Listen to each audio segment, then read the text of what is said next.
मुख्यमंत्री ठाकुर सुखविंदर सिंह सुक्खू ने लोक निर्माण विभाग तथा भारतीय राष्ट्रीय राजमार्ग प्राधिकरण के अधिकारियों के साथ आयोजित बैठक की अध्यक्षता करते हुए प्रदेश में जारी राष्ट्रीय राजमार्ग परियोजनाओं के कार्यों की समीक्षा की। इस अवसर पर लोक निर्माण मंत्री विक्रमादित्य सिंह भी मौजूद रहे। मुख्यमंत्री ने इन परियोजनाओं के लिए भू अधिग्रहण के मुआवजे से संबंधित मामलों का समयबद्ध निस्तारण करने के लिए संबंधित जिला प्रशासनों को निर्देश दिए। मीडिया से रूबरू होते हुए लोक निर्माण मंत्री विक्रमादित्य सिंह ने कहा कि हिमाचल में 4 लेन परियोजनाओं का कार्य चला हुआ है, जिसमें कुछ समस्याएं आ रही थी। उन्हीं समस्याओं को दूर कर कार्य को गति देने के लिए बैठक में चर्चा की गई है। उन्होंने कहा कि इन परियोजनाओं के लिए भू अधिग्रहण से जुड़े मामलों में मुआवजे देने में देरी हो रही थी और अब मुआवजे से संबंधित मामलों का समयबद्ध निस्तारण करने के लिए संबंधित जिला प्रशासन को भी निर्देश दे दिए गए हैं। उन्होंने कहा कि शिमला, मटौर, कीरतपुर, नेरचौक और मंडी पठानकोट राष्ट्रीय राजमार्गों को 4 लेन मार्गों में स्तरोन्नत करने के लिए कार्यों को गति प्रदान करने के भी निर्देश दिए गए हैं। आज माननीय मुख्यमंत्री श्री सुखविंदर सिंह सुक्खू जी की अध्यक्षता में एक बैठक का आयोजन किया गया था, जिसमें हमारे national highway authority of India के अधिकारी जो दिल्ली से भी और शिमला में भी जो स्थित है, आपके रीजनल ऑफिसर्स और आपके जो प्रोजेक्ट डायरेक्टर्स हैं वो यहाँ पे उपस्थित थे। जैसा हम जानते हैं कि हिमाचल में 4 लेनिंग का कार्य चल रहा है, उस पे जो कुछ जगहों पे जो कुछ समस्याएं आ रही थी, बॉटलनेक्स क्रिएट हो गए थे, उसको उसमें गति देने के लिए खास करके जो भू अधिग्रहण के तहत जो मुआवजा लोगों को मिलना है, जिनकी ज़मीनें एक्वायर हुई है, उसमें कुछ डिलेज हो रहे थे। कुछ डिप्टी कमिश्नर के माध्यम से जो ये पैसा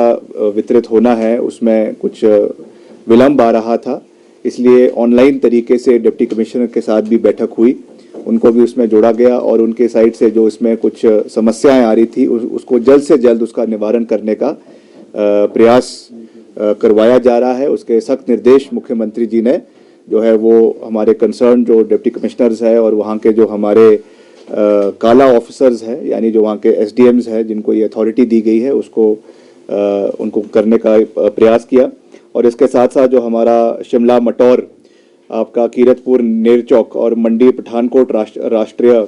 राजमार्ग है, जो 4 लेन का चल रहा है, उसके लिए गति प्रदान करने की बात करी। आपके जिला ऊना में बीड़ू से लठियानी को जोड़ने के लिए गोविंद सागर झील पर 900 करोड़ रुपए की अनुमति लागत से एक पुल का निर्माण जो है करने की उन्होंने बात करी है, जैसे उन्होंने पहले भी किया था और आज उसको फिर से गति देने की बात करी है। और नालागढ़ से स्वारघाट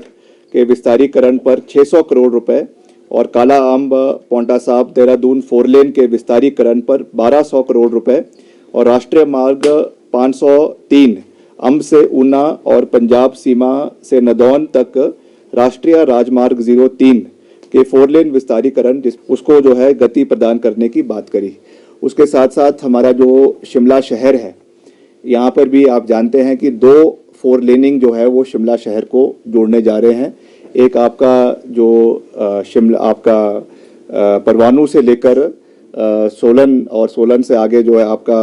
ढली तक 4 लेनिंग है और दूसरी आपकी जो शिमला से लेकर मटौर 4 लेनिंग है। उसके बारे में भी शिमला शहर से कैसे वो ट्रांसग्रेस करेगी और उसका जंक्शंस कहाँ कहाँ पे उसके निर्माण किए जाएंगे। पहले ये घोड़ा चौकी में होना जंक्शन इसका होना तय हुआ था, अब उसको शिफ्ट करके जो है सीधे आपका बाहर से कैथली घाट से एक बाइफरकेशन जो है वो मेरी निर्वाचन क्षेत्र का जो एयरपोर्ट का इलाका है वहाँ से होते हुए वो सीधे मटौर जो आपका 4 लेनिंग है उसमें जुड़ जाएगा, जिससे चाहे आपकी जो ऊपर से ट्रैफिक आ रही है उनको भी शिमला में आने की आवश्यकता नहीं पड़ेगी और जो नीचे से आपकी ट्रैफिक ऊपर के लिए जा रही है शिमला के ऊपर के इलाकों के लिए, उनको भी शिमला के अंदर एंटर करने की आवश्यकता नहीं पड़ेगी। इस पे कुछ बॉटलनेक्स थे जिसके बारे में मुख्यमंत्री जी ने सख्त निर्देश जो है वो NHAI के अधिकारियों को दिए हैं। उन्होंने अपनी जो उसमें सोच थी उसके मार्फत भी बदलाव करने का प्रयास किया है। तो मोटा मोटा इन जो हमारे 4 लेनिंग वाले नेशनल हाईवेज है जो NHAI द्वारा हो रहे हैं उसके ऊपर बात हुई और उसके साथ साथ जो नेशनल हाईवेज जो हमारे पीडब्ल्यूडी डिपार्टमेंट द्वारा जिसके ऊपर कार्य हो रहा है, कईयों के उसमें एक्सपेंशन होना है, कईयों का उसमें रखरखाव की बात है, उसकी भी डिटेल्ड जो है वो रिपोर्ट मुख्यमंत्री जी ने ली है और आने वाले समय में उसके ऊपर जल्द से जल्द कार्य शुरू हो। उसमें बजटरी प्रोविजन जो है वो मॉर्थ के माध्यम से, यानी जो हमारा ministry of road transport development authority है वहाँ के माध्यम से जो है वो मंत्रालय के माध्यम से करवाया जाएगा, तो उसकी भी उन्होंने रूपरेखा तैयार करी है। बाकी आने वाले समय में उन्होंने हमें भी निर्देश दिए हैं कि मैं जल्द जो है जहाँ जहाँ पर भी ये नेशनल हाईवे का और 4 लेनिंग का काम चला हुआ है, जहाँ पे कोई समस्या आ रही है, वहाँ पर हम मौके पे जाकर भी इलाके का निरीक्षण करेंगे। जो भी उसमें ऑन ग्राउंड समस्या आ रही है उसके बारे में जल्द से जल्द उसको कंप्लीट करने के लिए पूरी तरीके से डिपार्टमेंट जो है वो प्रयास